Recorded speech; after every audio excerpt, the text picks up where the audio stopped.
Please welcome Dean of the Argyros School of Business and Economics, Henrik Cronqvist.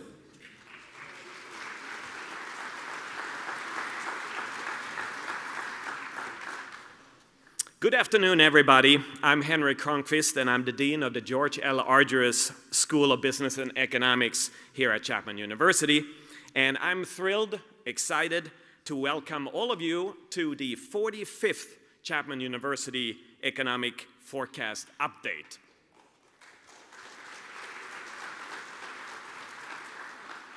So first of all, I would like to recognize the support by a number of trustees that are here, alumni that are here, industry partners that are here, students that are here, or that are watching online as well. We have literally hundreds or perhaps thousands of people that are participating online as well. So today you will hear a lot of data, numbers, statistics. So here's the first one of the day for you, $5 million. So with the assistance of our sponsors and guests, the economic forecast over the years has raised over $5 million to support our students.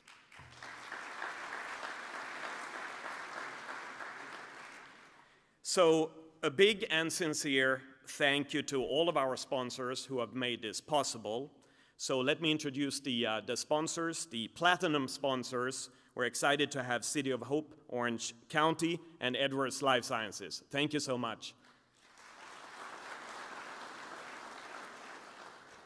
Gold sponsors, we have Julia and George Argyros, C&L Refrigeration, Christine and Bradley Comp, First American Financial, and Schools First Federal Credit Union. Thank you so much for being sponsors. For the silver sponsors, we have Real Estate Development Associates, the Ronald M. Simon Family Foundation, and Whittier Trust. For bronze sponsors, we have Orco, Block and Hardscape, and Yasai Properties. As patron sponsors, we have the Morissette family, PK Management, and RC Hobbs companies, as well as Wells Fargo. And our media sponsors are the Orange County Business Journal and the Orange County Register. So thank you to all the sponsors. Thank you so much for your generosity. I also want to extend a very special thank you to two very special people that have been in my 10 months here at the school, have been incredibly generous with their time and their support, and that's Jim and Kay Burra, whose generous contributions created a new school, which doesn't happen every day or even every year at our institution, the Burra School of Accounting and Finance that we created earlier this year. So thank you so much to Jim and Kay. Thank you.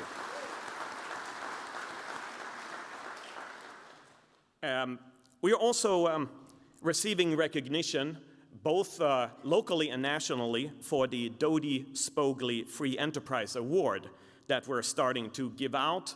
And this first year, we gave this award to Vernon Smith, one of our own professors, the Nobel laureate of 2002 in economics. And in addition to this prize, ambassador and private equity pioneer, Ron Spogley has also established the Dodie Spogley Chair in Free Enterprise at the Argyros School. So I would like to recognize those contributions as well. Thank you so much for your generosity.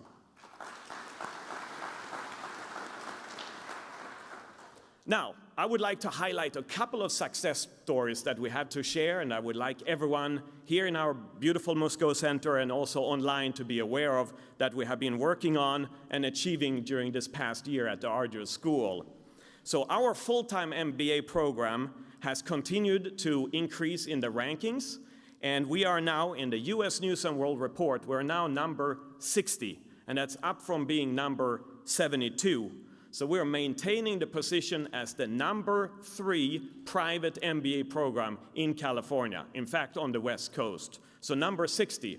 And so that's where we're heading up further in our rankings.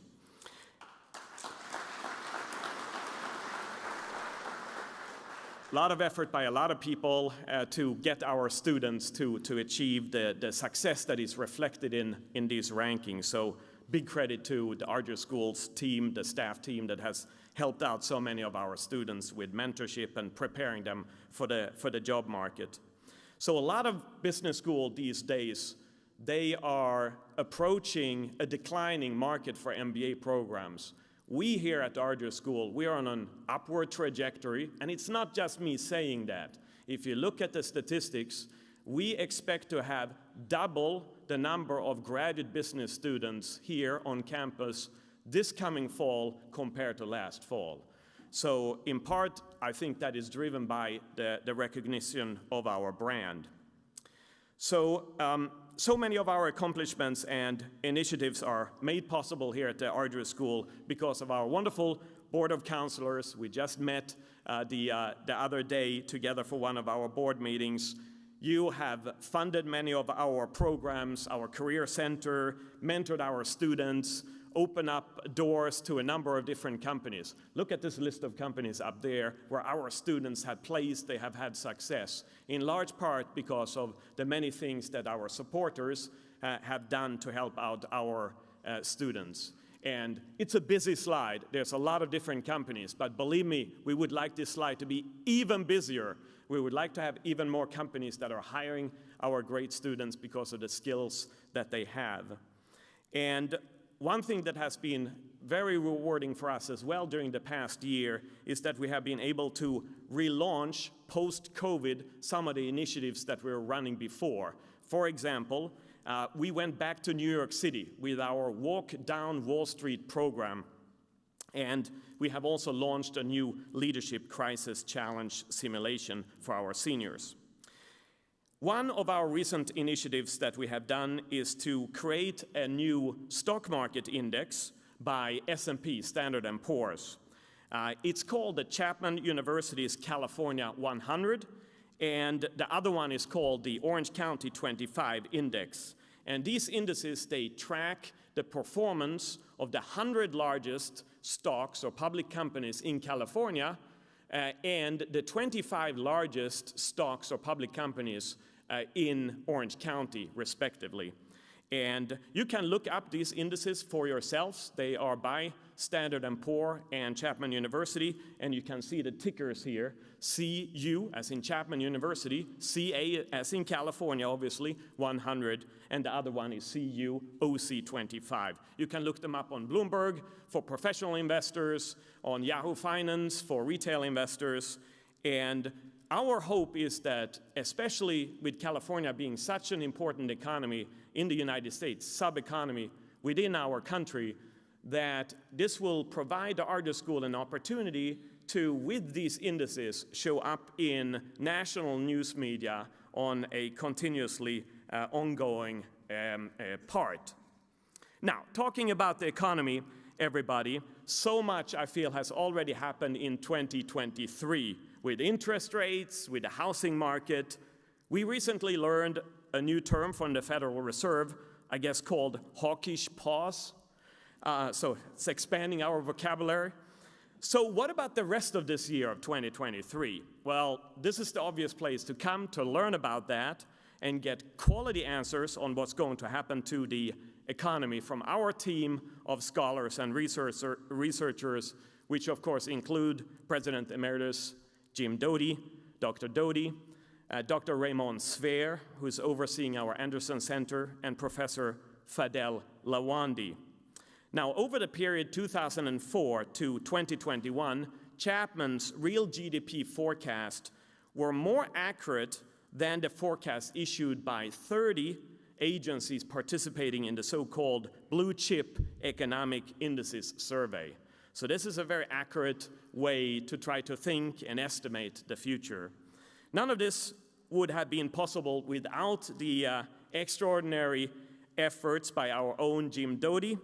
Dr. Doty has so many amazing accomplishments to show in this university community, as former president, obviously, and also as a dedicated teacher, as a mentor, in many cases long after the students have graduated from our school.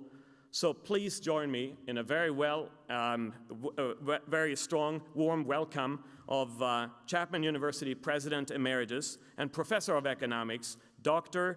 James L. Doty. Dr. Doty.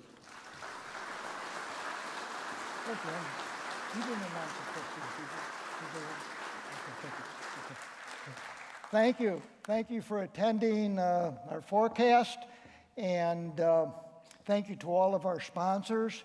Before we begin, I would like to have all of our trustees and governors, and I understand there are quite a few of you, please stand up and be recognized. We wouldn't be Chapman if it weren't for all of you, your leadership, your philanthropy.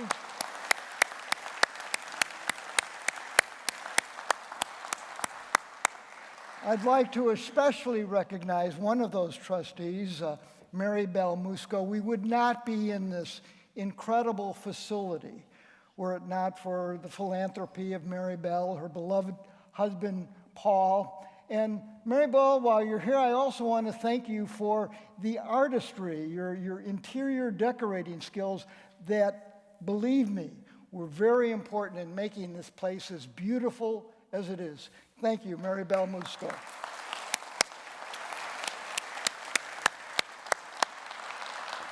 Well, let's get to the most important thing. Let me get my, here it is. While we have your attention, you're all alert, you haven't seen a million slides, let's cover the most important material initially, and that's Chapman's matchup with USC. We haven't done that the last couple of years because of COVID, but we returned to the field on March 30th. I want to thank Shane Pace, who's the father of Ian, a business major and lacrosse player here, who took these wonderful photos. I love this photo of a panther hovering over a fallen Trojan. It's nothing like that. It was an exciting game. It was usually a pretty lopsided score, but not this year. It was going back and forth. Near the end, it was like a tie game, and here you see, if you don't see, there it is, a Chapman goal, and as a result, the final score was Chapman 12 and the Trojans 11.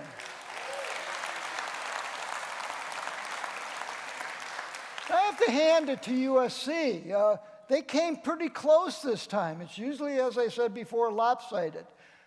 Not so with UCLA. There it was Chapman 17 and UCLA 7. So take that, UCLA. Let's get to the forecast and our update. Let's just talk about where we are coming out of the box compared to what we said in December. The first quarter of 23 real GDP was recently announced. This is the first announcement. It'll be revised, but it came in at 1.1%. We forecasted 1.5%, and then we compare ourselves against the consensus blue chip forecast, something like 50 other forecasts. The average, or the consensus forecast, was minus 0.04. So far, our December forecast is looking pretty good. Of course, what's going to happen the rest of the year? And that's the gist of this forecast.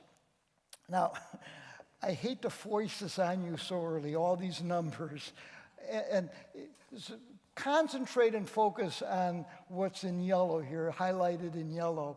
The rest are econometric measures and statistics for the benefit of my econometric students who happen to be in the audience.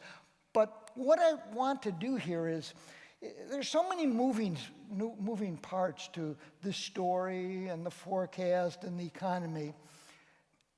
To make any sense of it, what I'd like to do is to organize my presentation, at least the national one, by focusing on the most important of those moving parts. And those are identified in this regression printout. What it is, you're explaining at the very top PRGDP, that's the percentage change in real GDP, and that determines the health. It's like a pulse, heart rate, your heart pressure, blood pressure. It's like an overall indicator of the health of the economy. But the factors that explain it consist of PNTO, that's the percentage change in job growth. PRM2, that's a change in the money supply. The spread is the spread, the difference between long and short rates. And the fourth thing is a change in housing starts.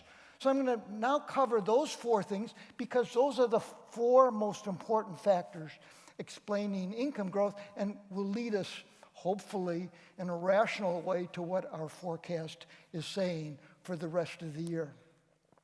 And we'll begin with something that you hear a whole lot about, and that is the monthly statistics on job growth. And they've been strong and they've been growing, and every time they get announced, all the way through the most recent May announcement, how could we be in a slowdown when job growth is so strong on a monthly basis? And it is, generating 339,000 jobs. But if you were to take these numbers, monthly job numbers, and compare it to income growth, as my econometric students do, and I've done a million times, there's no relationship. No relationship, zero, between job growth and income. Yet job growth is very important, but when you measure it on a year-to-year basis, that is not the 339,000 in May, but how does that 339 compare to what it was a year ago? And almost every variable in our Chapman econometric model is measured in terms of annual percentage changes. Indeed, I think that's the reason why our model tends to be more accurate than other forecasts. Okay, when you do that, turns out that job growth, those same job statistics, when you compare it to what it was the year before, see the red line, those are actuals. It's declining. It's not increasing. On a year-to-year basis, job growth is slowing. And our forecast, shown by the dashed line, indicates that it's going to continue slowing all the way through the end of the year. Not to negative, but continue to slow in terms of percentage growth. Now, how does that compare to what's happened in previous periods, like prior to previous recessions? Well, if you look at the I like to call it the millennial recession, there's the same measure, job growth. I mean, it's measuring jobs the same way, declining. The gray is the shade. Notice before the shaded area, it's declining very similar to what's occurring right now, following the same kind of trajectory. In fact, just before the recession hit, it's between 0 and 1, and that's, if you see, that's where we're forecasting where it will be by the end of this year. Now let's go to the Great Recession, and you see the same kind of pattern. Drop in job growth, following almost a mirror image of what we're experiencing today. So job growth, obviously, is on the downside, not increasing. Now let's turn to the second factor. Remember those regression results, M2 growth. The legacy of Milton Friedman lives on here at Chapman University because we believe money matters. And the best measure, we think, in terms of associations with other national income statistics is M2, particular kind of definition of money, mainly checking accounts.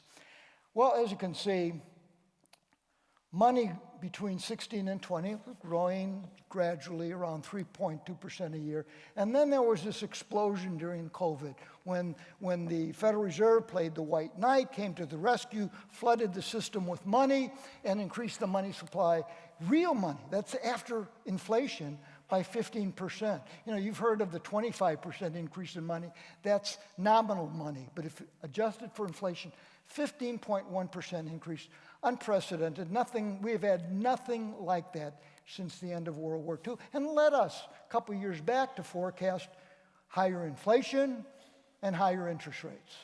Took a while for the Federal Reserve Board to see that. Those were the days when they were still saying it was transitory, these initial increases in inflation, simply transitory. Once these supply chain problems are resolved, we'll go back to lower inflation. Well, that didn't happen. Inflation hit 9%, and all of a sudden, transitory was no longer in the lexicon of word usage by the Federal Reserve or Jerome Powell. And what did they then begin doing? Quickly decelerating the money supply. From that peak, 9.5%. This cycle, that cycle that you see up here, that's the most dramatic increase in the money supply in the history of the United States. And the 9.5 is the most significant decrease. I mean, talking about cycles both on the upside and downside. That deceleration to fight the inflation caused by this increase has now left the trend in money kind of on the same trajectory as it was. In fact, if you would have followed the dictum of Milton Friedman, says, don't go through these gyrations, just expand money at a smooth rate, kind of like this, we're kind of where we would otherwise have been. The important message there is that money is back down to where it otherwise would have been in terms of a 3 or 4% annual increase in the money supply. So most of that juice that was going into the system to fight the COVID recession has been taken back by the Fed. And we'll talk about a little bit more about how that's happened. I know all of the attention on the Fed, almost all of it, is on what it's doing with the federal funds rate. You know, the announcements every time they meet. What are they going to raise rates? Are they going to lower rates? Much more important is something that is ignored, and that is, what are they doing with the quantity of money, with M2? Not what they're doing with the announced federal funds rate. In fact, we all know that the Federal Reserve has kind of put a maybe temporary halt on federal funds rates increases. The last meeting a week ago was holding it steady. But something else that the Fed is doing that's not getting the attention it deserves, and this is the kind of thing Milton Friedman would focus on, and that's the quantity of the money supply. And that's determined by how much the Fed is going into the market and using, remember, open market operations, the purchase and sale of bonds or mortgage-backed securities to either increase or decrease the money supply. It's more complicated than that now. Now, if they want to reduce the money supply as they have, all they have to do is let the bonds that the Fed holds on its balance sheet, let them, as they mature, let them get paid off, and then they don't go in the market and use those funds to buy new bonds. But that's essentially the same thing as open market operations. So I'll explain it that way. Back in December, February, and April of 21, when you see there were $100 billion each month added to the money supply, the Fed was going into the market each month and buying $100 billion of bonds, mortgage-backed securities, which were purchased. By doing that, they purchased those with checks that then ended up in savings in demand deposits, checking accounts, financial institutions, individuals, and that increased the money supply. That's what they were doing to fight the COVID recession. When it led to this inflation and it backed off, they began to tighten by doing the reverse. Instead of buying, they sold these bonds. And when they sold these bonds, people at banks, financial institutions, individuals would buy them with checking accounts, and the Fed held those, and as a result, the money supply declined. That was that 9% decrease that we were just talking about. They've been doing that every month through May. This is the most recent statistic, just came out a couple weeks ago, another $100 billion. So even though they're holding, this last meeting, the federal funds rate constant, we'll talk about that in just a moment, they're continuing to tighten the money supply. So in terms of M2 is still declining. This can change at any time. We don't get any announcements from the Fed about this, like early announcements of Jerome Powell just did yesterday, talk about the likelihood of another Federal Reserve, federal funds rate increase. There's no talk about this, so you just have to watch it month by month. But the latest information suggests continuing tightening on the part of the Fed. The third variable, housing starts. Remember the variables that determine, or the most important in determining GDP, spending growth. Housing starts. This is residences, homes, as well as apartments, residential units.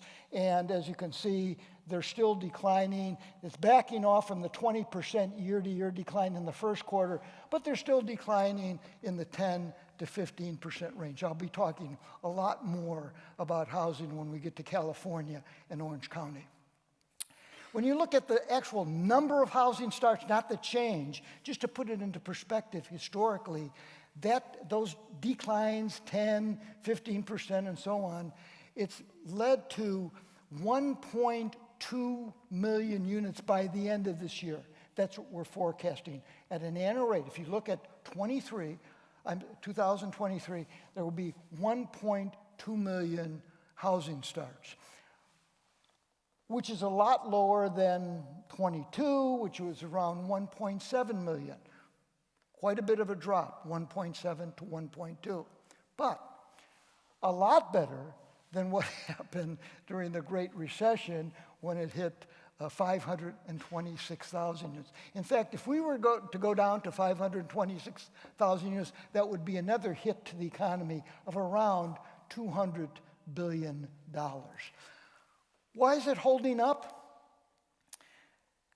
as well as it is? Why is it not falling, similar to what happened during the Great Recession? A lot of reasons. But one of the reasons that relates to what's happening now is that people aren't selling the homes they live in. The resale market, the supply of resale homes is so low, now home builders don't have to compete against the resale market, and therefore they find that they can sell their homes even in a down market. So it's not dropping as much as it might otherwise have done under normal situation.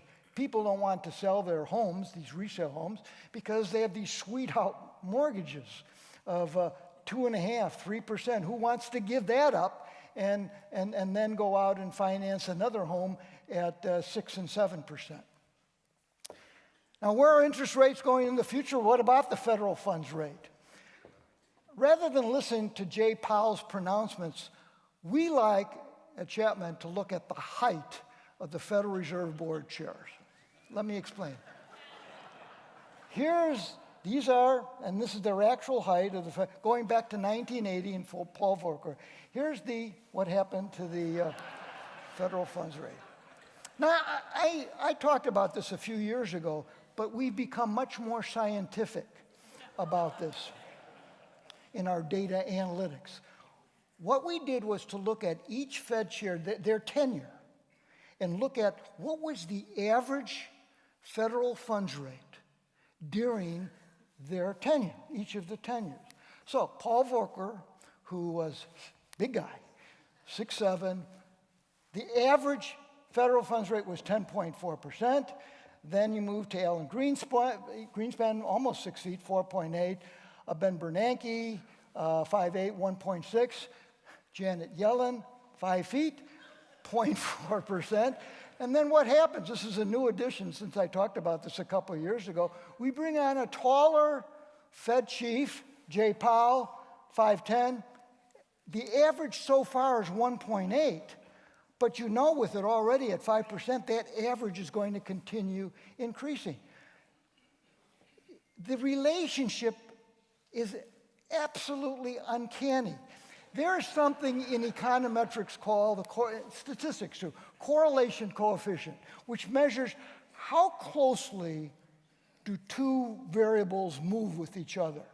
And it goes from 0, no relationship, to 1.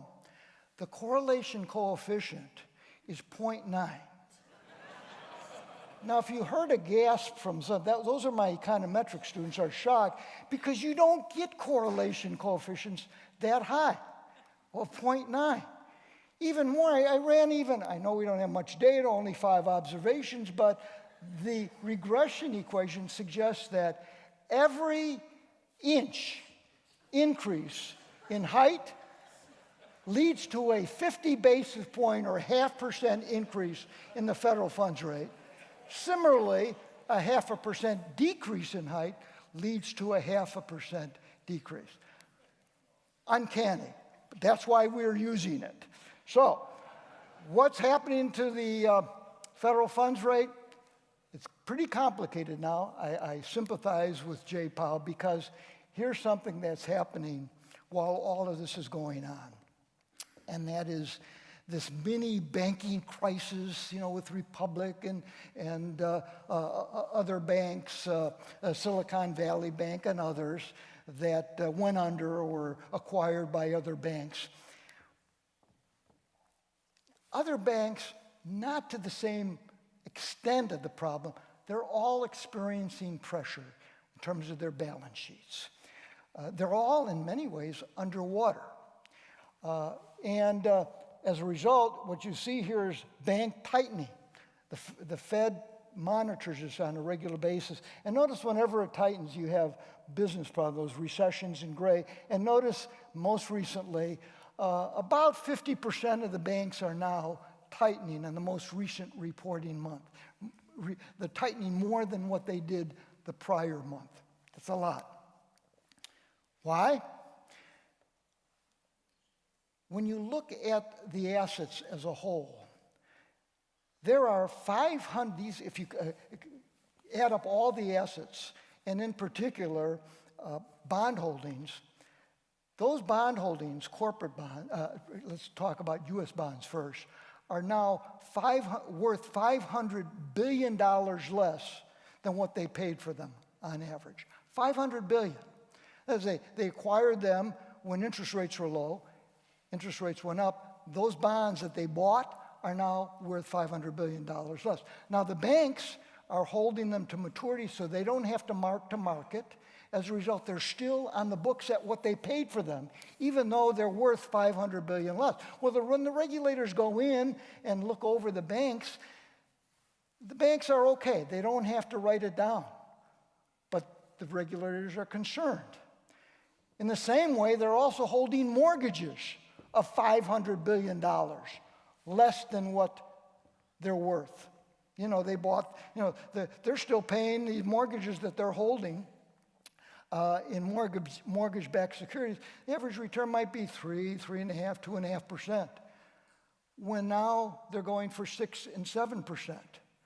The other problem is depositors are leaving these banks and going from a 0.5% return to higher CD rates that are approaching 3%, 4%, 5%.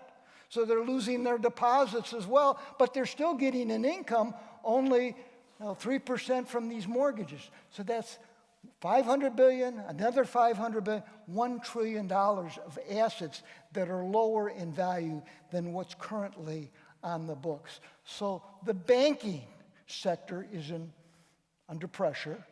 They're tightening up on their loans, and as a result, there's a mini credit crunch going on. The Fed looks at this. Jay Powell looks at this. Says, you know what?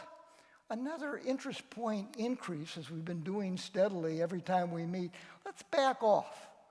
Because the banks, they're already doing the job for us, because by tightening up on credit, that's bringing down inflationary pressure, bringing down spending.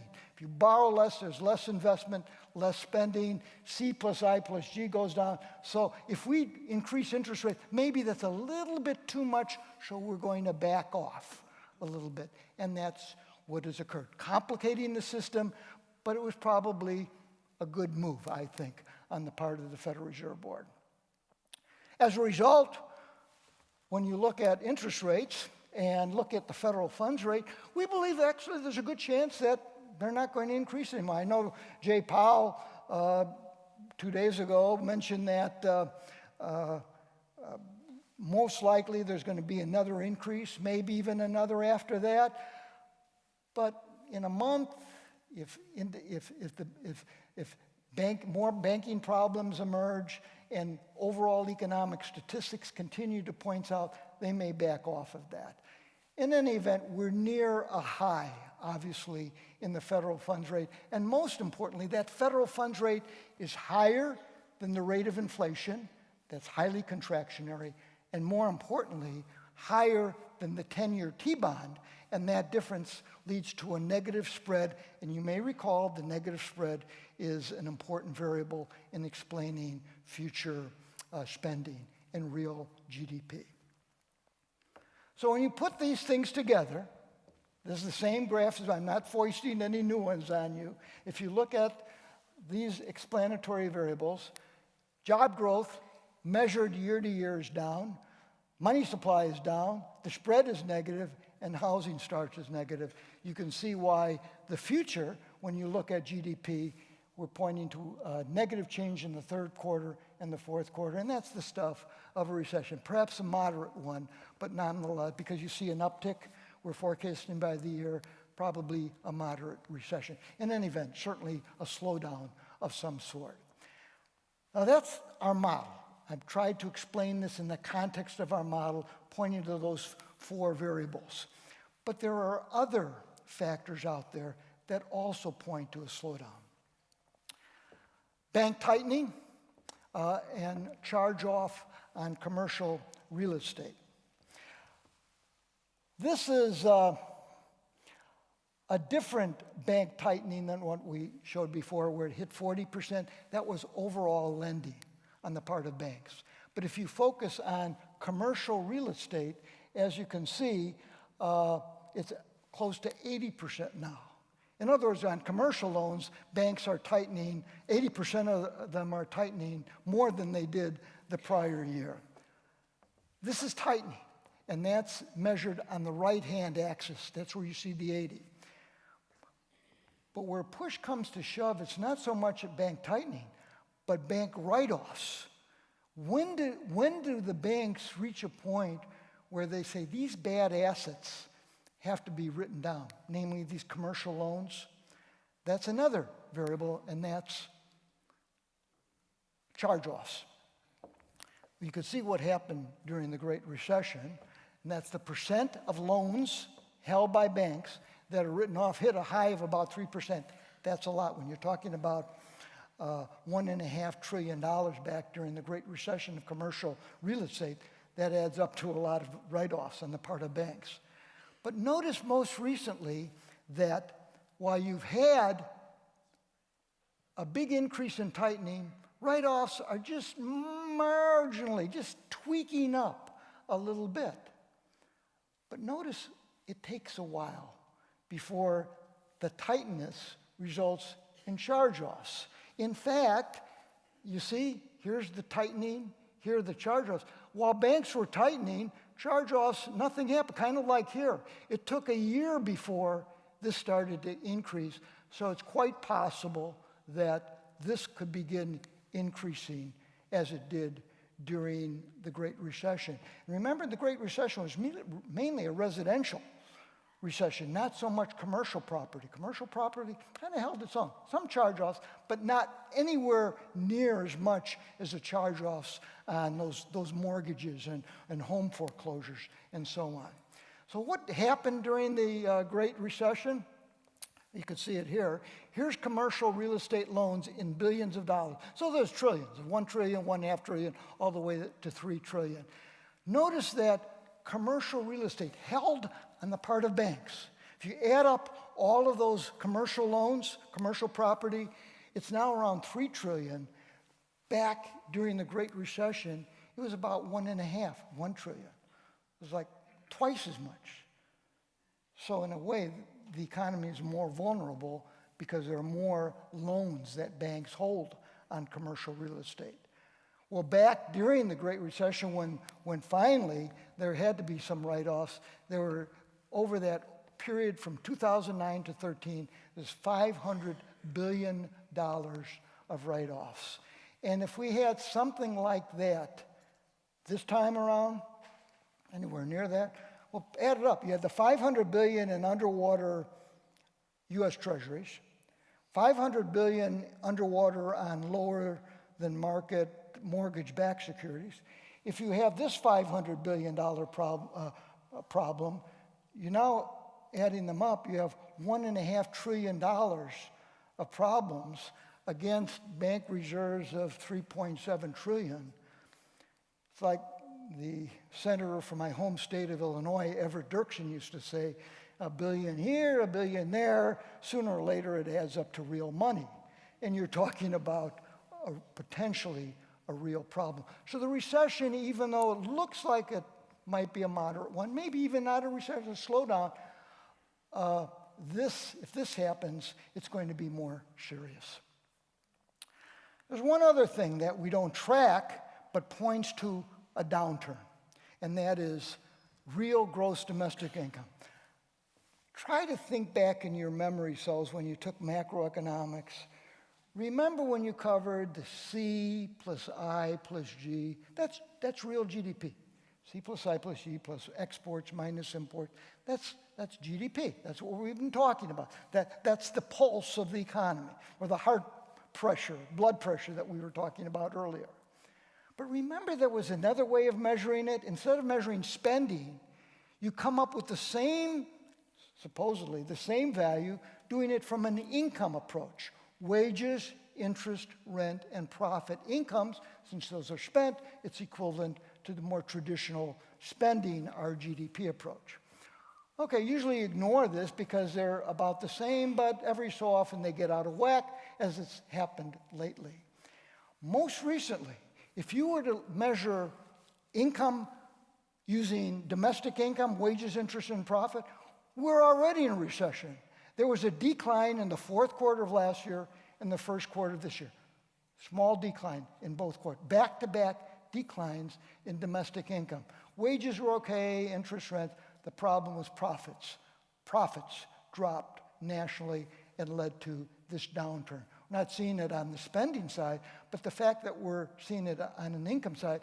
And whenever, since 1950, whenever it's gone negative, as you can see, it's resulted in a slowdown enough to be characterized as a recession. Well, if that's not enough, people are more and more relying on ChatGPT.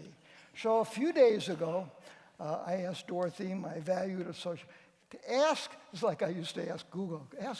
Now I'm asking Dorothy, ask ChatGPT, is there going to be a recession? So I asked, will there be a recession this year? This is the actual answer we transcribed for you. As an AI language model, I don't have access to real-time data or the ability to predict the future. My knowledge was last updated in September 2021, and I cannot provide information on events that have occurred since then. This is supposed to be high-tech? They haven't done anything since September of 2021. That's like ancient history. And it hasn't done anything. Now, the rest of the paragraph is pretty good. To get the most accurate, up-to-date information, refer to the experts, financial, economic experts, trusted news sources. They have a better ability to measure these predictions. Okay. Not very helpful, obviously, but these things improve. Remember when you would first use the internet to find answers to questions? It wasn't very, very good in the early years. And then as it got more and more information, it got better and better. I assume the same thing will happen with ChatGPT. And even like Wiki, you have some bad history, you can send in amendments or suggested changes that once the panel of experts look at them, let's make this change to what's said. I'd like to recommend a change to this and send it in so they can change it for future updates of ChatGPT. I'm particularly concerned about this, referring to economic experts. Let's cut to the chase and change it to, just ask Jim Doty. Okay, what's our excuse if there's no business slowdown, no recession? Where might we be wrong? Because there are some things out there that could lead to a different kind of forecast scenario. One argument is that during COVID, there was so many payments made by the federal government, subsidies, checks, and all that, it led to excess savings and a surplus of M2, that big increase. I already talked about that surplus of M2. Most of that's been drawn down, where we're now back on a trend where it would have been. So we don't have excess M2 anymore. And it looks like they're continuing to reduce the money supply, that $100 billion every month. Now, savings, by the end of 2021, there were excess savings of around $3 trillion. That was meaningful. The beginning of this year, that excess has declined to $1 trillion. Based on the drawdown, by the third quarter, it will pretty much be gone. So most of those excess savings will be depleted by the time we see more serious slowdown occurring. Another potential factor that could explain a stronger economy than what we are predicting here is an increase in household net assets. What we've been talking about up to now has been income, wages, interest, rent, and profit, spending. But household assets, namely financial assets, net value, and most importantly, the net value of one's equity in real estate, namely one's residence. That's the main part of it. That has exploded. Back in 2018, total household assets, ownership, what people own, was around $110 trillion. Think of it. In the 225-year history of the United States, since 1776, 225 years, it took that long to get up to $110 trillion. In just the last 3 years, it's increased almost 50% to $150 trillion. Huge increase, almost all of it in higher home prices. Okay, it's a lot of wealth increase. The general argument is, okay, if incomes are increasing, that wealth increases so much, it's going to fuel spending because people think they're wealthier. And there's something to be said for that, except for a couple things. First of all, it's plateaued. It's even dropped a little as home prices have declined. Not much is happening in the stock market. But the other factor is that still leaves a lot of net assets out there. But to make them more liquid and convert those assets to potential spending, to keep the economy going, they're going to have to refinance their mortgages. They did that in the past. They would refinance their homes, get equity, and use that as spending for remodeling, buying major appliances, automobiles, and so on. But who's going to go out and refinance when they would have to change their mortgage rate from 2 to 3% up to 6%? No one in their right mind, and that's why we don't see any refinancing occurring. So bottom line, I don't see much in the way of assets taking the place of other things that are reducing spending growth. Left here with not much, so another reason might be, maybe Jay Powell's lying about his height. I don't know. But the last resort would be what I suggested last year. If we're wrong, let's blame it on Fidel.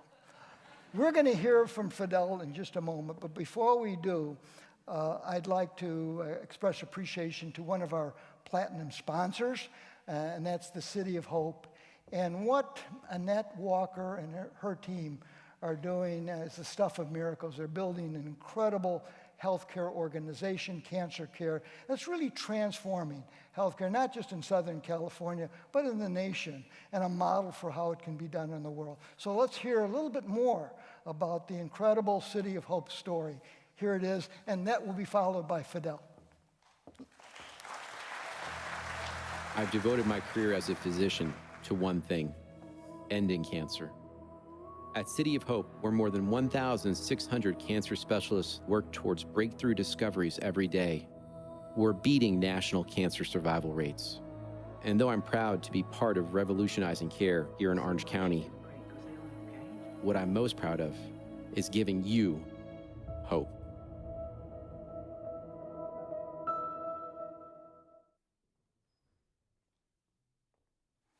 Thank you, Jim. Hashtag blame it on Fidel, okay? Let's get it going. The news haven't been really too exciting so far, so let me see if I could cheer you up a little bit. But before we do that, I want to do a mini survey, if you will. For those of you that follow the stock market, the equity market, how many of you believe, by show of hands, that the market so far is doing well for 2023? Double-digit returns, it's decent. Okay. How about those that don't follow the market? What if I tell you that the S&P 500 actually year-to-date have returned about 13.85%, and we still have 6 more months to go? What would you think about that type of return by show of hands? Good? Reasonably okay? All right.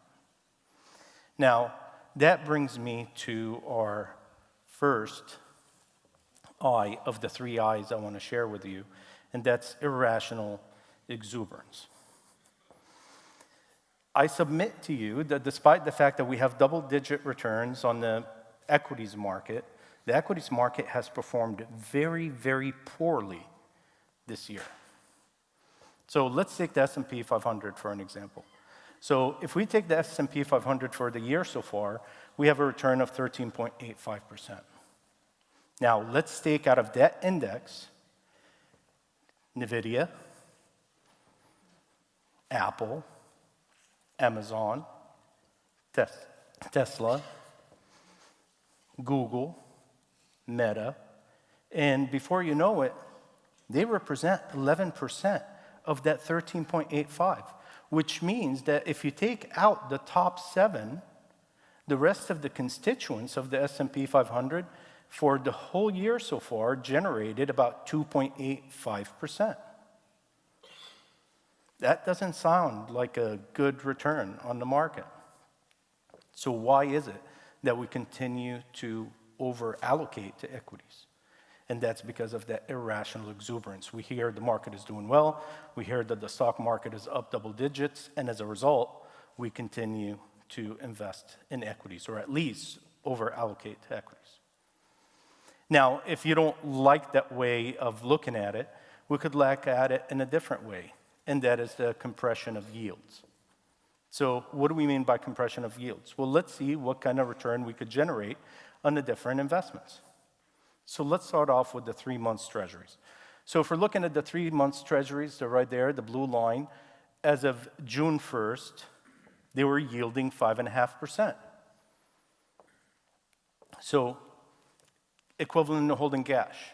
It's short-term, it's highly liquid, and it's guaranteed by the good faith and credit of the US government. 5.5%. Well, how about corporate bonds? Corporate bonds should generate a little bit higher than that. AAA rated? In fact, they don't. Corporate bonds will yield 4.64. In other words, it's better for us to invest in a 3-month treasury, effectively holding cash, to invest in investment-grade corporate bonds. Well, how about high yield? High yield has to give us something better than equivalent of cash. By the way, for the old-timers in the room like myself, we used to call them back in the days junk bonds, but we're not allowed to call them junk bonds anymore because nobody will want to buy them. They're only giving us 5.69, just an extra 0.19% extra for taking on the risk of a default on that bond.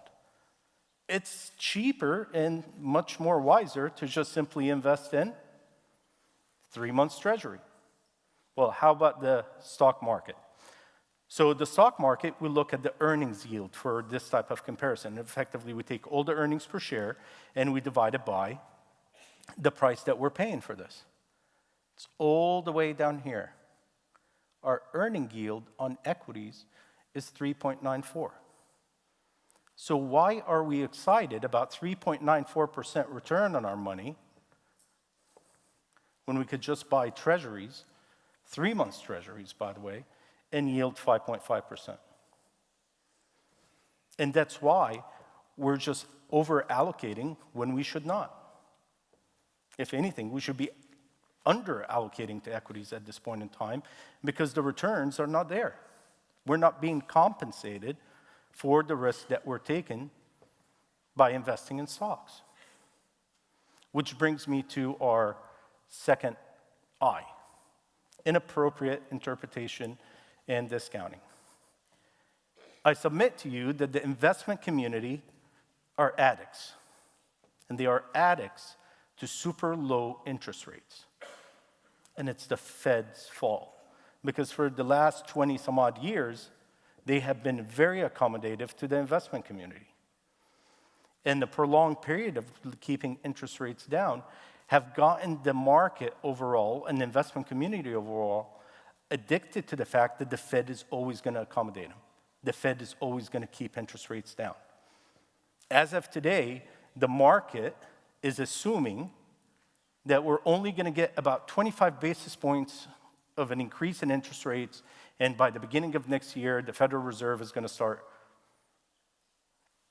reducing interest rates again. That's not going to happen.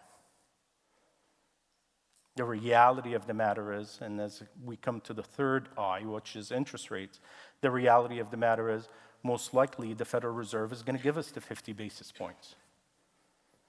Well, they paused in June. A lot of people speculate about why they paused in June. It's very simple.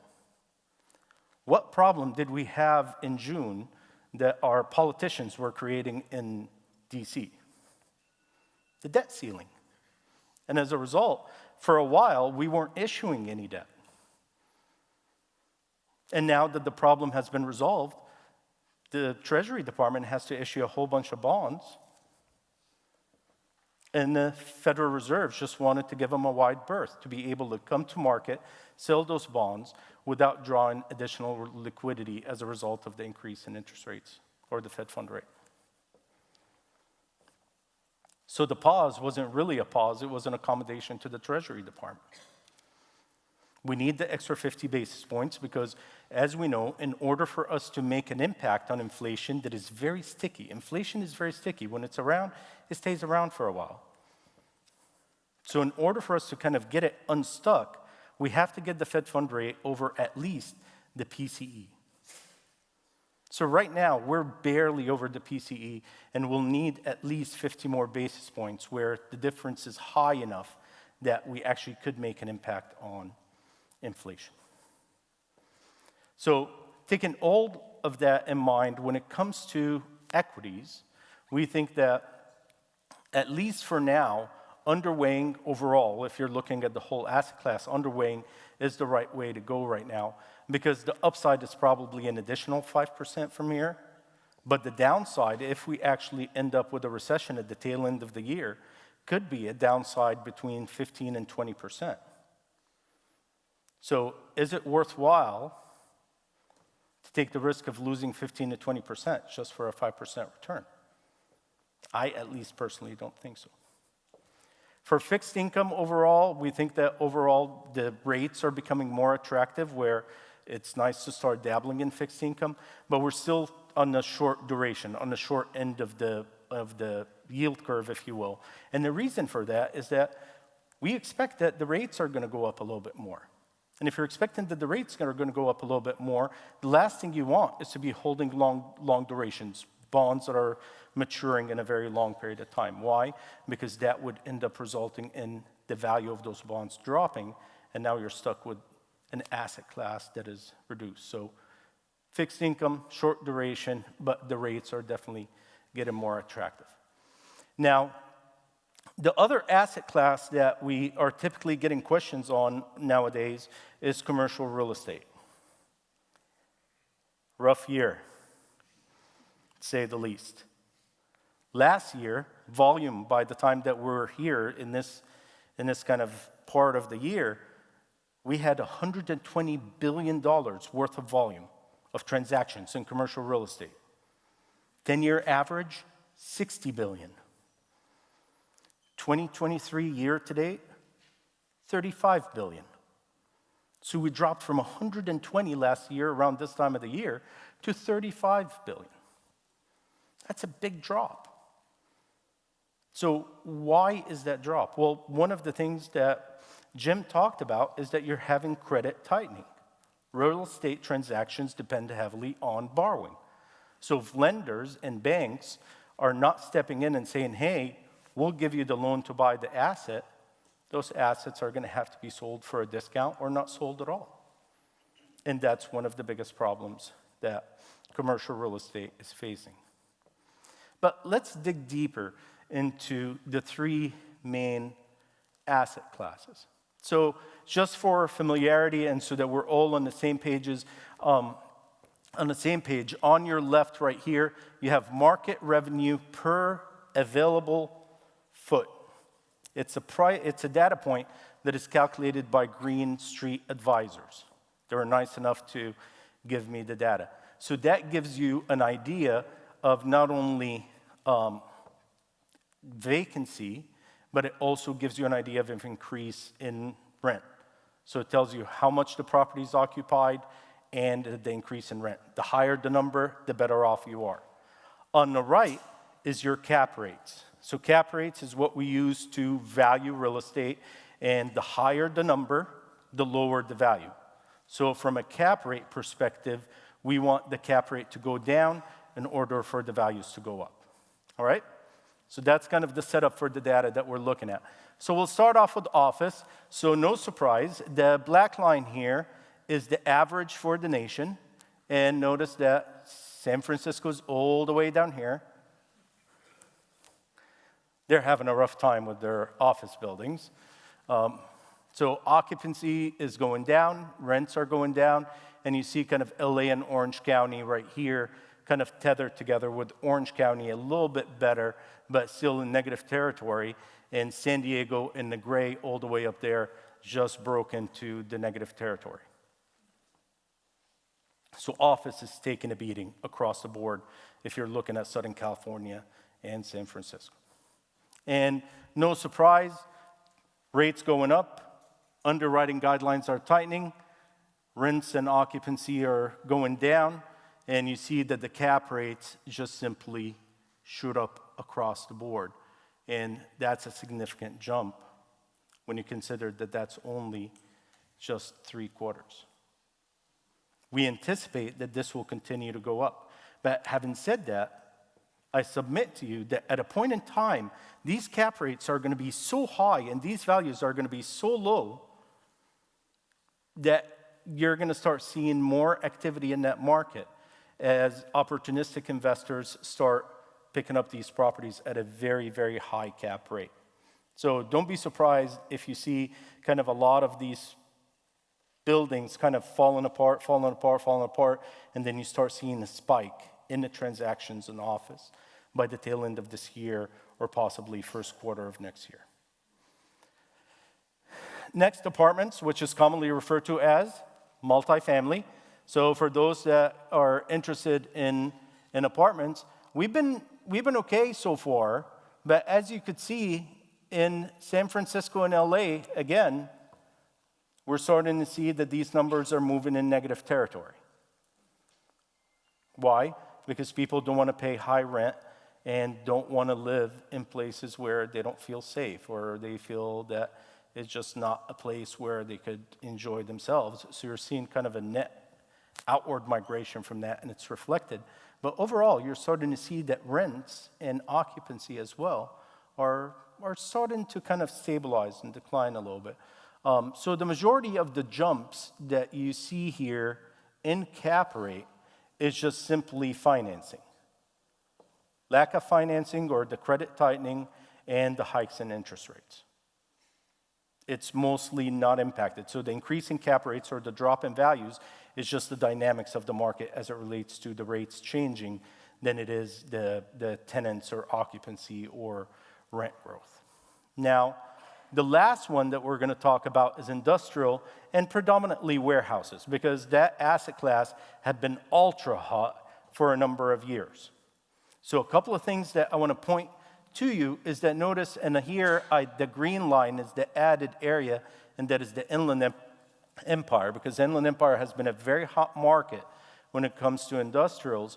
And notice that what's happening as of this year, You see that they're all kind of converging. In other words, that it was a hot market. A lot of warehouses are coming up. A lot of tenants are moving in.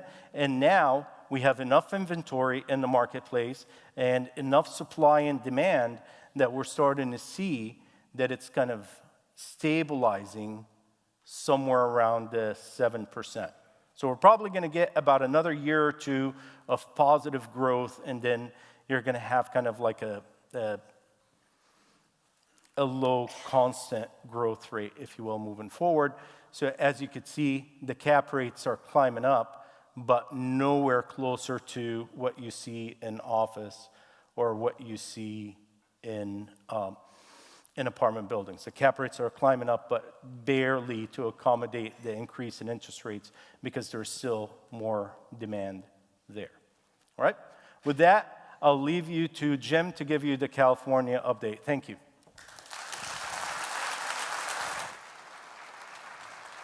Thank you, Fidel. Now we're moving on to California and looking at initially job growth, which is kind of like the lifeblood, the pulse of what's going on in our state's economy.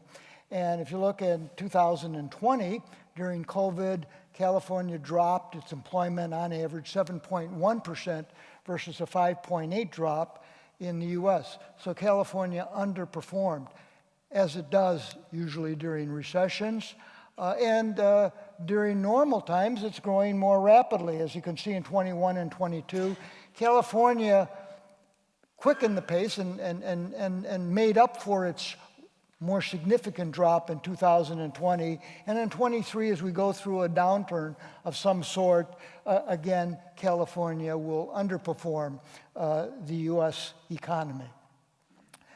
Job growth, if you look at it on a quarterly basis, it's a story very similar to the US story, and that is a drop in the year-to-year percentage change in jobs. Remember, that was one of the national variables that go into our forecast for real GDP. By the end of the year, though, unlike the nation, which was in the 0 to 1% range, we see California actually losing jobs by year end on a year-to-year basis. California is a big state, the 5th largest economy in the world. Ramon Sphere is going to be saying more about that after the California forecast is complete. But I want you to note that there's kind of a dichotomy going on between Southern and Northern California. In terms of advanced industries, these are the highest paying jobs in things like design, research and development, aerospace, of course, computer software, and so on. You can see that back in 2005, Southern California had a whole lot more jobs than Northern California, basically the Silicon Valley, but it's recently turned to parity, about the same number of jobs. But the jobs in Northern California pay a whole lot more, value added much greater for those software, cloud computing, internet kinds of activities and services and products produced in Northern California, in the Silicon Valley. In fact, most recently, the average salary paid those advanced workers was about $250,000 versus $125,000 in Southern California. Median home prices, they're going to be, when you look at prices as they're reported, there are going to be some erratic changes because the volume of sales is so low that any deviations could be reflected by sharp gyrations. So that's why, even though the overall trend is down, I think it's better to look at overall averages. For example, if you were to take the peak year in California of 842 and compare it to the low year that we are forecasting by the end of 23, that's a 16% drop. But if you take it on a year-to-year basis, the average in 22 is 788,000. The average home price in 23, 736. So on average, housing depreciation in California declined by 7%. Hold that thought because we'll compare it to Orange County when we get to that. Total residential permits, 130,000, pretty steep drop. We're forecasting to 104,000 in 2023. Notice we're nowhere near the 500,000 units that came out of McKinsey report or study, horrible report, led to all kinds of faulty policy changes. And even with this significantly lower construction rate, the number of households or population per housing unit is declining, even with this more paltry number. Let's turn to the budget because it reflects some things going on in the state and where we differ, our findings differ from what we just recently used in the approved budget for 23-24. Remember, the budget that's presented by the governor has to be in balance or in surplus by law, by state law. So if you look at general fund revenues going through 22-23, big increase, 19-20 during the recession because of all those COVID subsidies coming from the federal government, going not only to individuals, but to the state government as well, and those were counted as general revenues. And then the big drop as those revenues no longer were coming, revenues declined. So you had this sharp gyration from a 40% increase to a decrease even greater than 10%. What does all this mean? Well, you have to go to 23-24 because that's the current budget. We're just entering, July 1 we'll be entering that new budget cycle, the budget that was recently approved. That budget is based on a revenue forecast of 2% increase, okay? Our model on revenues suggests that it will be an increase, but lower, a 6% drop. Not as much as a drop that occurred in 22-23, but nonetheless a decline. That difference, 2% growth, the state's forecast or the governor's forecast, and the 6% decline. Let me show you how that's reflected in the actual budget. This is from the LAO, the Legislative Analyst's Office. And if you, let's focus on 23-24. And what you have here is revenues and transfers. This is that 2% increase from 205 to 200. That's that 2% increase I just showed you. That's where they get the $209 billion, which leads to a surplus of $9 billion. And that's what was presented and approved. If you take our forecasted decline of 6%, that means that revenue will not be $209 billion, but $194 billion, which would result not in a surplus of $9 billion, but a deficit of around $6 billion. That's a swing from surplus to deficit of $15 billion. Serious problem that I believe will emerge as we go on through the year. But we believe it's going to be even worse than that because something else is going on that is very serious. Here is, this is when he presented the budget, and this is transcribed. I had Dorothy, because it wasn't published anywhere, we had to transcribe what he said when he presented this May revision. Here it is. The work we have done to reconcile the fact that we are a progressive state in every way, shape, or form, including a progressive tax system, and as a consequence of that progressivity, where roughly 1/2 of the residents in the state are at least 1/2 of the revenue, and that we receive in the state to the person. If you could make anything out of that fractured syntax, you are a better person than I. But there's one thing I get out of all this, and that is the governor's lauding the fact that it's 1% of the people in California that pay 50% of the tax.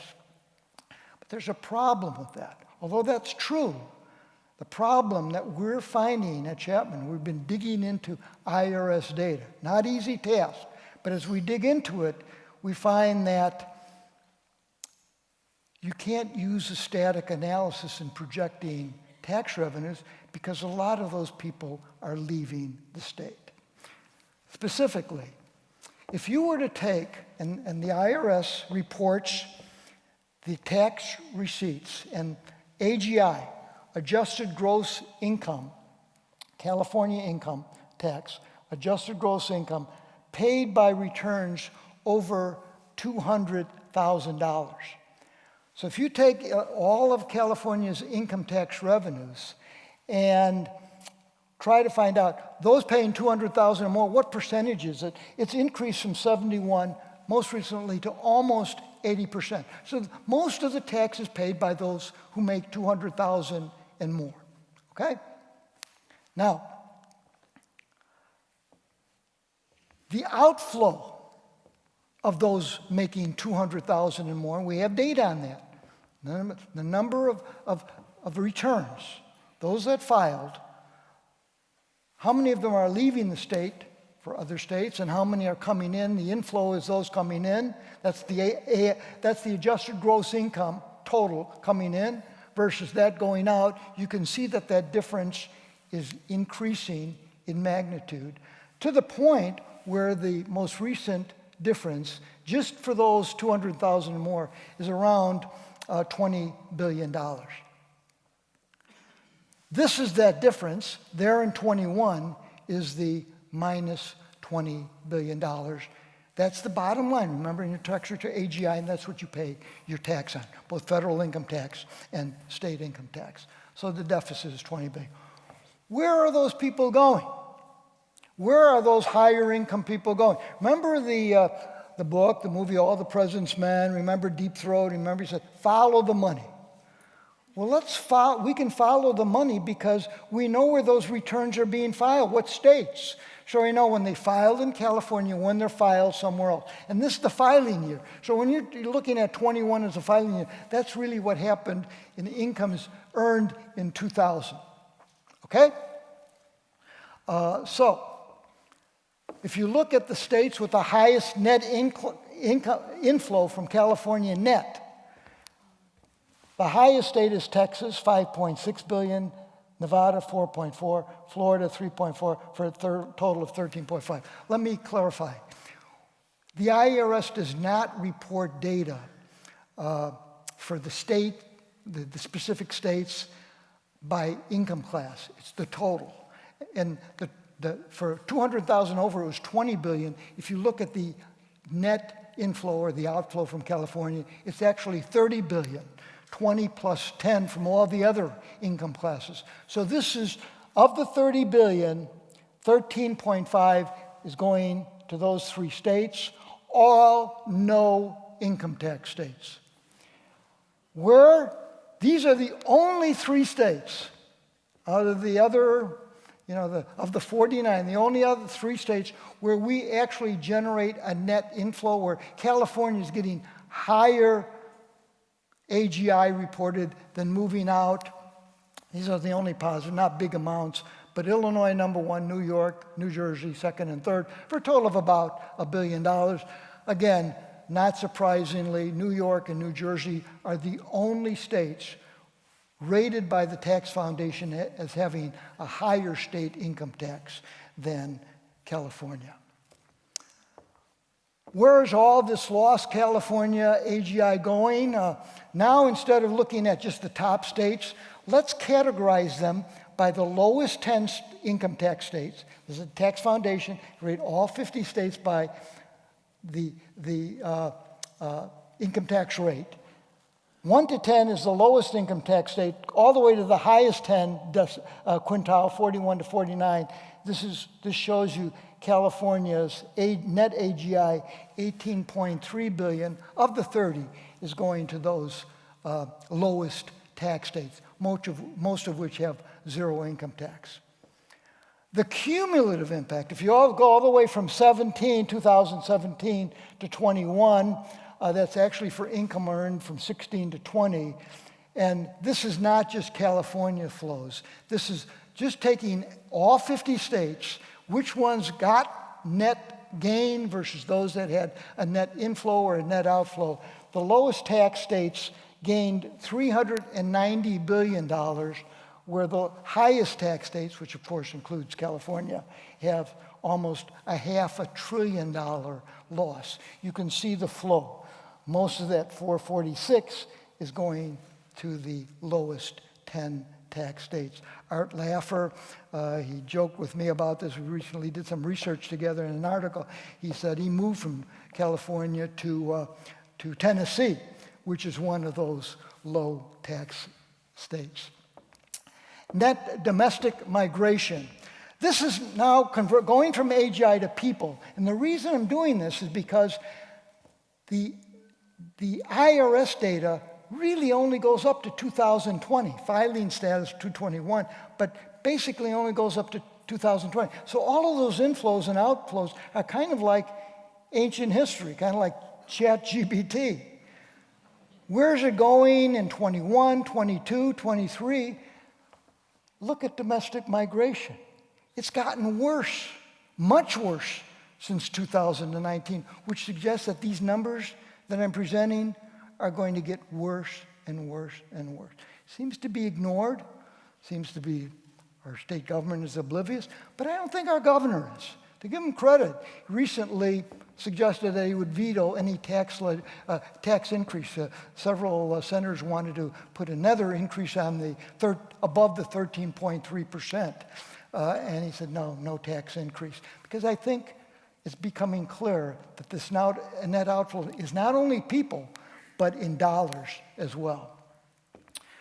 You know, when my early days as president, George Argyros was the chairman of the board, and I remember when I first would meet with him, one of those early meetings, I would present some of the problems that we were experiencing then early on, Chapman College. I'll never forget one of those early meetings, he kind of got red in the face. Clearly he was angry and agitated, beginning to even shake a little bit. And he said, in no uncertain terms, Jimmy, I don't want you ever again to come in this office presenting problems without a solution, a proposed solution. I got it, took it to heart, and I'm going to present a solution to this problem here. We have a problem, no question. We're losing people, we're losing AGI, it will be reflected in the economy, certainly being reflected in the state budget. Currently, here we have 10 tax rates. You can see them, and there's the current marginal tax rate going all the way up to 13.3%. We know that most of the tax is paid by those people in the 10% and over bracket. They're paying the brunt of the tax. Okay. I would like to say as a solution, give you some optimal solution, which would be maybe a proportional tax, something else. But I want to present something that may have a snowball's chance in hell of actually being considered or passed. What might possibly be legislation? And even Tom Campbell and I have been talking about getting a senator and an assembly member, it has to be a Democrat, to propose legislation.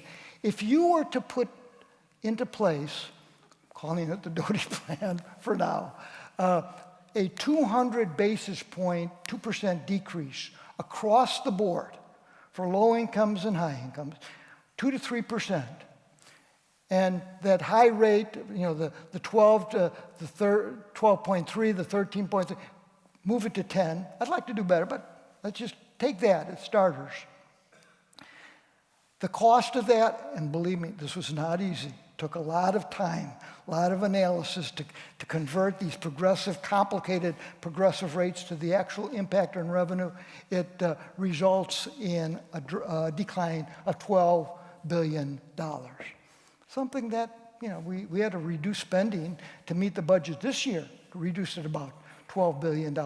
So it's doable, and I would argue that there may be you heard of the Laffer curve when Laffer was an advisor to President Reagan. Reduce rates, and that could actually increase revenues. Don't think in static terms, because if such a decrease stems the tide of people moving out and AGI moving out, you might have, if not an increase, certainly a drop in the rate of people moving out of the state. So with that, I have to preface Ramon Sphere's presentation by saying that been down on California and all of the problems. In fact, in this article that I wrote with Art Laffer about some of these statistics, I pointed out that this loss, when you lose AGI in 1 year, it continues. Because those people are gone, they're not going to be in subsequent years. So it's cumulative. And as an expression or as a metaphor, I said, no one swims back to Alcatraz. So that was kind of a slam on California. But we have to come up with some balance. And there are some strengths in California.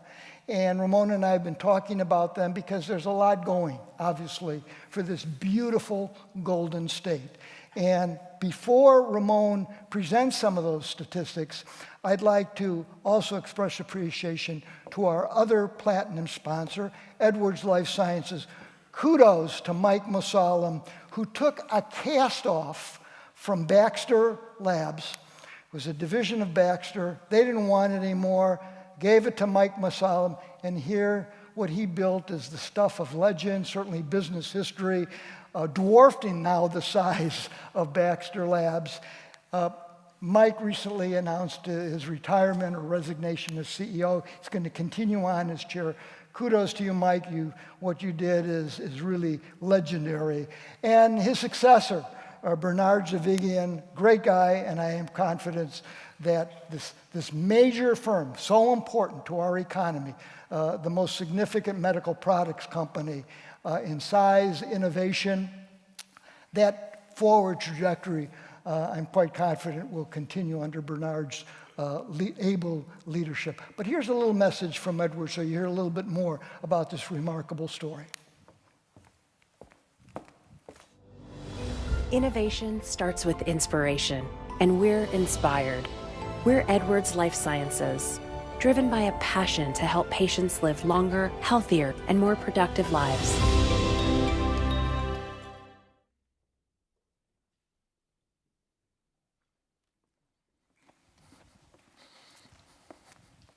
Ladies and gentlemen, good afternoon.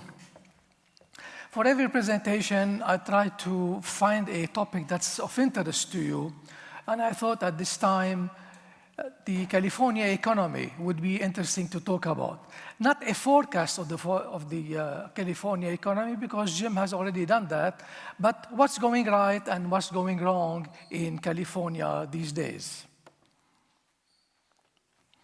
If California were to be an independent country, it would have been the 5th largest economy in the world, following Japan and Germany.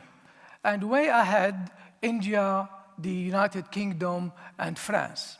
So California has a very large economy, certainly much bigger than any of the other states. This is a count of the companies and their market cap as of May of this year, 2023.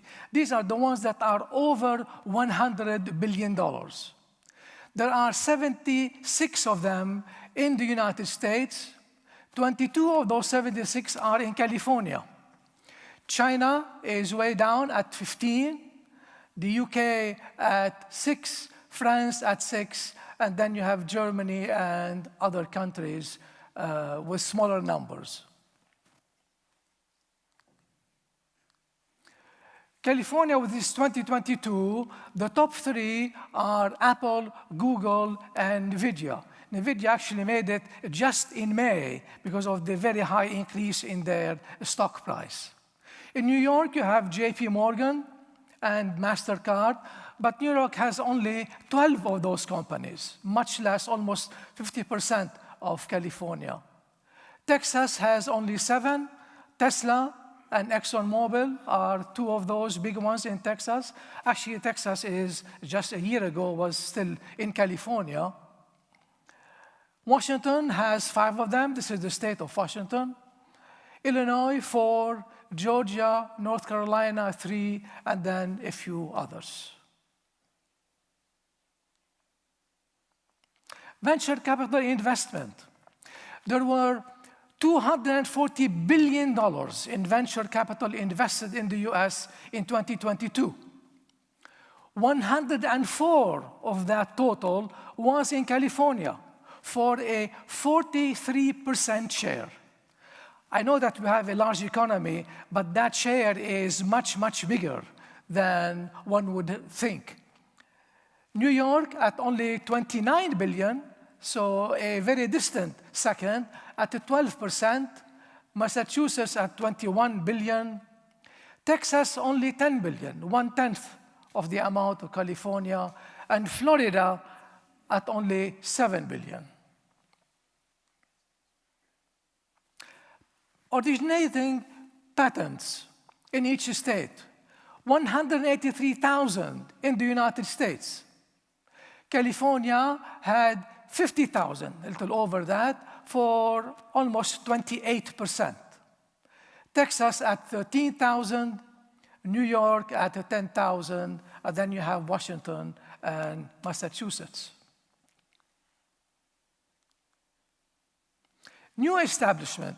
That's very important because these establishments are the ones that create new and additional jobs. And these are establishments where they were planning to hire employees. So they are not independent people. As you can see, before July 2007, the numbers were at a high level. And you find that Florida and California were similar to each other numbers-wise. Texas was a lot lower at that time. All the new establishment numbers went down since that recession of 2008-2009 and continued to go down, and they started improving after the 2020 recession. But notice that while Texas was way below here, now it is slightly below California, and now Florida is lagging behind. Mind you, if you want to look at the numbers for the United States, it would show the same pattern. High levels before July 2007, going down and then recuperating, but still, right now, the US, as well as these three states, did not go back to where they used to be before July of 2007. Well, on the negative side, this is the business tax climate in California. And these are the 10 worst states.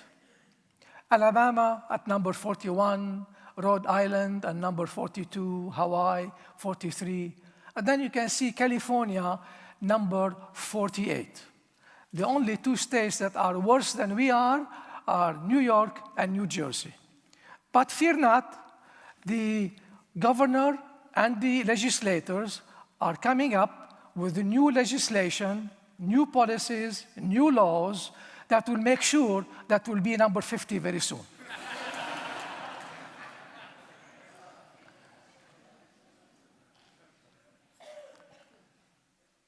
Single-family home prices. Everybody complains about them, especially those who would like to move to California. The average was $823,000 in 2022. That's more than double that of the United States. That stood at $390,000. It's much more than double compared to Texas. It's almost 150% more. And it is double the price that exists in Florida. No wonder that many people are, because of that and the other costs of living in California, that people leave California to Florida as well as to Texas and states that surround California. Jim mentioned the net domestic migration in California. This goes almost 11 years back. You can see that the numbers are getting worse every year.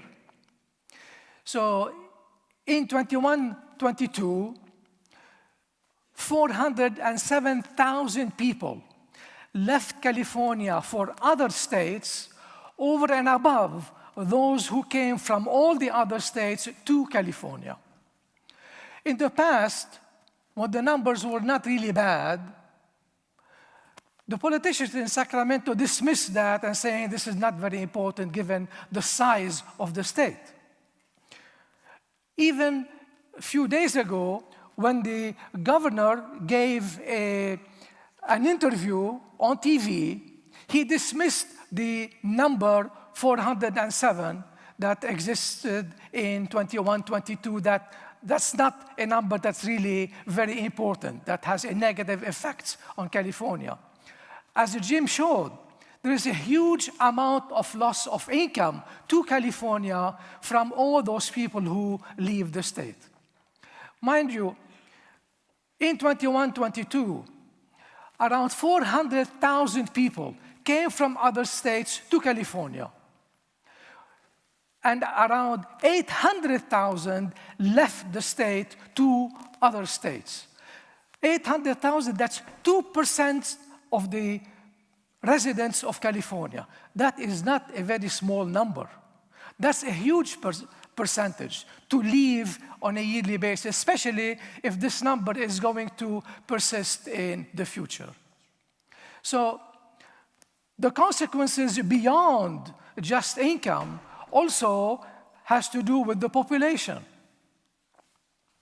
This is what's happening to the growth rate in the population of California. The growth rate turned negative in the last 2 years, right here and right here. And the population was almost the same as the previous year in 2020. In Orange County, it's a little bit worse. It turned negative for 4 consecutive years, although the numbers are not huge. With the very low birth rate in the nation and in California, and the very large number of outflow from California, you wonder, how are we going to allow the population to grow in California? There will be some low-level growth rate in the future. The expectation is something barely above 0 in the near future. But how can we grow that? The only way is for international immigration, legal international immigration. So if we do get that, then that would make up for the outflow from California as well as the low birth rate. Mind you, that data show that when it comes to good jobs, in particular STEM jobs, 77% of those jobs are held by those who were born abroad. So it is imperative that we get more and more immigrants who are willing to get into the STEM jobs. STEM is, for those who are not familiar with the acronym, the science, technology, engineering, and mathematics. Unfortunately, most of those who are born in this country are more interested in political science degrees, English degrees, peace studies degrees, and other psychology, etc. So hopefully, we will allow legal immigration for those who would like to work in those STEM jobs because they are much higher paying jobs. Thank you very much for listening, and thank you for supporting our students. Here's Jim back. Thank you. Thank you, Ramon. And I know we've been talking a lot about this net outflow, people, income, and so on. And if you're in a cocktail party and you're discussing this, what are we going to do about the Doty plan? Just, throw that out. Just decrease taxes. Now, I know we've thrown a lot of numbers out, a lot of graphs. You're reaching a point, I'm sure, of diminishing returns in terms of new information. So I'd like to show you a poster. The recent Orange County Marathon was mile 12, getting to getting close to the 13.1. Very tired, ready to give up, and I see this poster, and that is never fear, the end is near. And I'm making that promise. The end is near here as well. And just a few more minutes. If you stay around, I have a surprise announcement you're all going to be excited about. But hold your horses. Okay, payroll employment, Orange County, similar to what's going on in the U.S., California, very similar to California. By the end of the year, we see year-to-year growth as negative. Median home prices dropped from high to low of 19%. Remember I said hold that thought. That's higher than California's drop. But if you look at the annual average, it's a drop of 9%. So on average this year, 2023, almost a 10% drop in terms of housing appreciation. Obviously that's related to the home mortgage rate, but on the positive side, we see mortgage rates dropping. In fact, from a high of 6.8% at the end of last year to by the end of this year, we're forecasting that it will drop to about 5.5% or so, actually 5.8. So about 100 basis point, 1% decline in the mortgage rate. Not a whole lot, but as I was talking with Jonathan Lansner yesterday from the Orange County Register, that's not a bad rate historically. We've gotten used to these low 2-3% rate, but actually a 5.8% rate historically is lower than the long-term average. Housing affordability as a result of two things: housing prices dropping, as well as the fact that mortgage rates are declining. A little blip up by the end of the year. Not much, but around 50 to 60. What that means is by the end of the year, rather than median family income being 50% of what's necessary to acquire a median priced home in the county, it'll be 60%. It's something, and it may suggest that we're near a trough in terms of housing price depreciation and the housing market in general. Total residential building permits, we see declining from 6,400 to 6,000, which is a drop of 6.6%. Again, the drop there is because of the fact that home sales are so low, resale homes, for the reasons I cited earlier. People don't want to sell a home because they want to keep or retain their sweetheart mortgage. Now, this is an important slide because I know a lot of you in the audience are in the very important financial services sector in Orange County, involved in facilitating real estate transaction, the escrow closing, the mortgage banking, the banking services, the title services. It goes on and on. Our real estate, say realtors that are in the crowd. All of those literally in a depression, not a recession.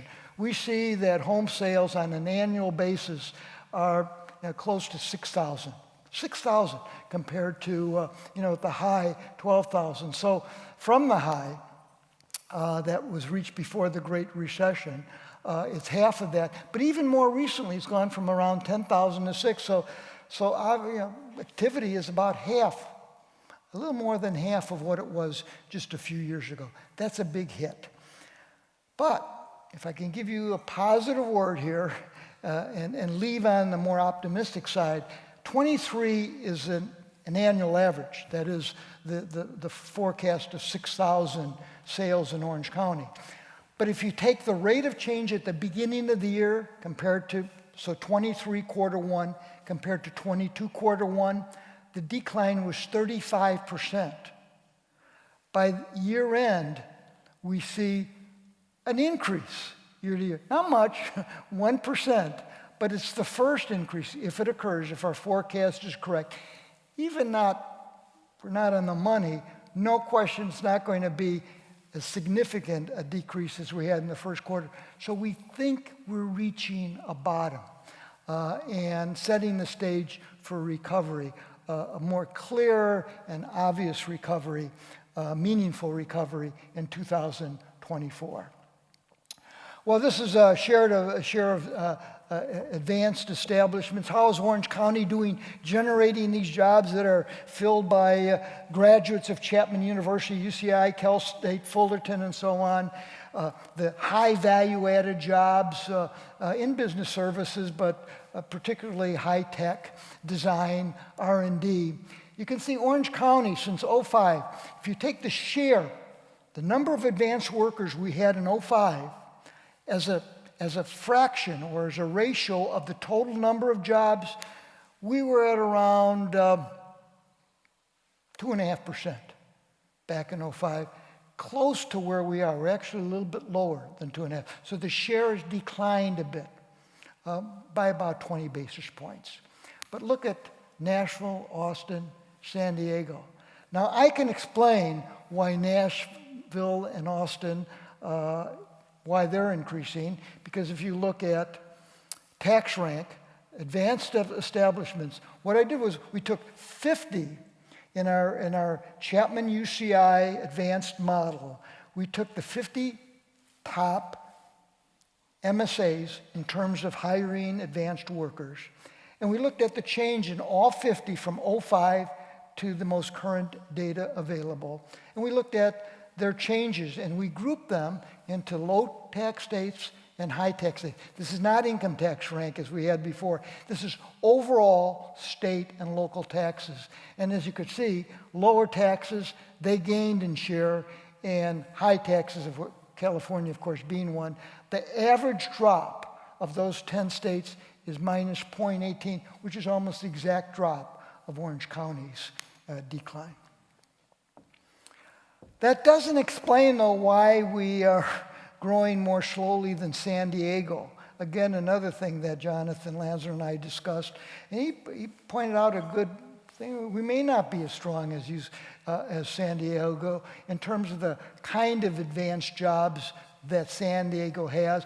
Also, more land availability for commercial construction and storage and so on, and factory space. But the other thing is, Orange County tends to be a financial center.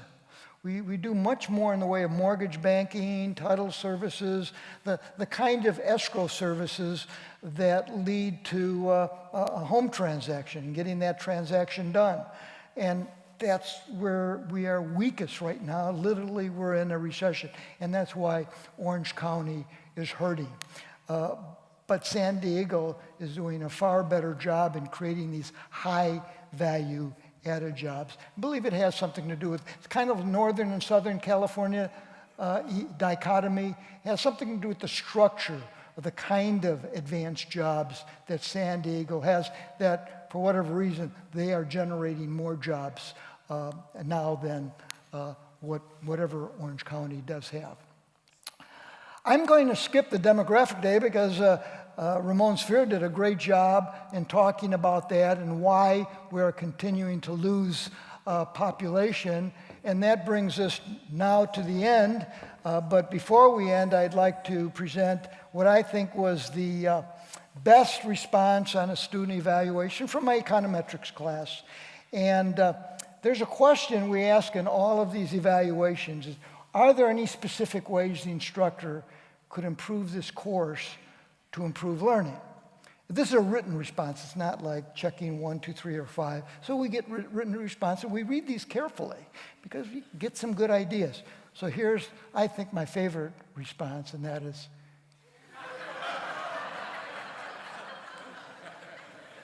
short. If I may say, with all due respect, that's not a suggestion. That's more of a declarative statement that I'm short. Now, if he or she had, these are anonymous, it says something like, you know, he's so short I can't see him from the back of the room. You stand on a stool or a riser. I could understand. That's a legitimate suggestion. But he is short. I know I'm short. In fact, you know, my two grandsons, you know, they have two grandfathers. One of them is Big Gramps, and I'm Little Gramps. I even get emails, Dear Little Gramps. But I will venture to say here, in all confidence, that there's something good about being short. You know, I have to say, as I reflect on my career, I've been very grateful to have served as president. Now I'm having time of my life return to the classroom and teaching again.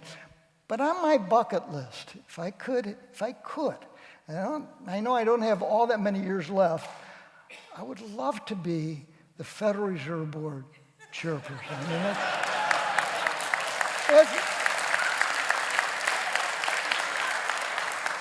so if you can write to your congressman, it's really the president that makes that decision. But I believe I have a comparative advantage when Jay Powell finally leaves, and that is the value of being short is that I'm 5'5", little grams. Jay Powell is 5'10", that's 5 inches. According to my model, 5 inches. Remember, every inch is a 50 basis point or a 0.5% drop in the federal funds rate. I will bring down, based on the law of averages, I will bring the federal funds rate down from 5 to 2.5%. Maybe where it should be. Only if I'm the Fed chair.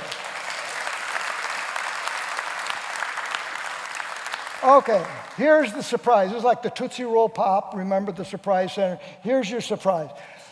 This is a photograph at the end of this recent, like a month ago, the Orange County Half Marathon. Wonderful marathon. Leaves from Fashion Island, goes down to Corona del Mar, the Back Bay. It's absolutely beautiful. Most beautiful marathon in the nation. Anyway, these are 4 of my econometric students who I convinced to run the half marathon with me. There was one other, he couldn't make it, but there were 5 of them. We ran. And I thought, since we're running, let's identify ourselves. And we put together a shirt, a running shirt. This is an Adidas running shirt. Team Econometrics, Chapman University. High quality running shirt. This is not garbage here. The surprise is, at the end of the forecast, there's going to be a tent outside. And those of you, I'm sorry for the 3,500 people out in remote TV land, but those of you who are present will get a free Team Econometrics shirt. Adidas. And when I see you out there in Fashion Island, the Performing Arts Center, the Musco Center, South Coast Plaza, and you're wearing their shirt, I hope you don't mind if I come and hug you. I'll be reaching up to you, but hugging you. So wear your shirt proudly. I want to thank our staff, Dorothy Farrell, Laura Neese, Trudy Yang, our students who help in keeping the forecast up, testing our models, and so on. So thanks to them. Thanks again to all of our the people who have invested funds and have made it possible for our center to do our work. So to all of those sponsors, especially our platinum sponsors, many, many thanks. Save the date. I have Fidel's photo up here because come December, if the economy continues to be strong, no downturn, no recession, again, we'll eat crow. I shouldn't say we'll eat crow because Fidel will eat crow because we're blaming it on Fidel. Finally, please, when you're getting your shirt, we also have, we're going to have free wine. It's not going to be wine from the Sodero, the famous Sodero vineyards founded by Don and Dee Dee Sodero, which is, 95 plus wine. But it's not $2 Chuck either. So it's going to be good wine. Hope to see you out there. Thank you for your time, your patience, and for your attendance. And see you next year in December. Take care.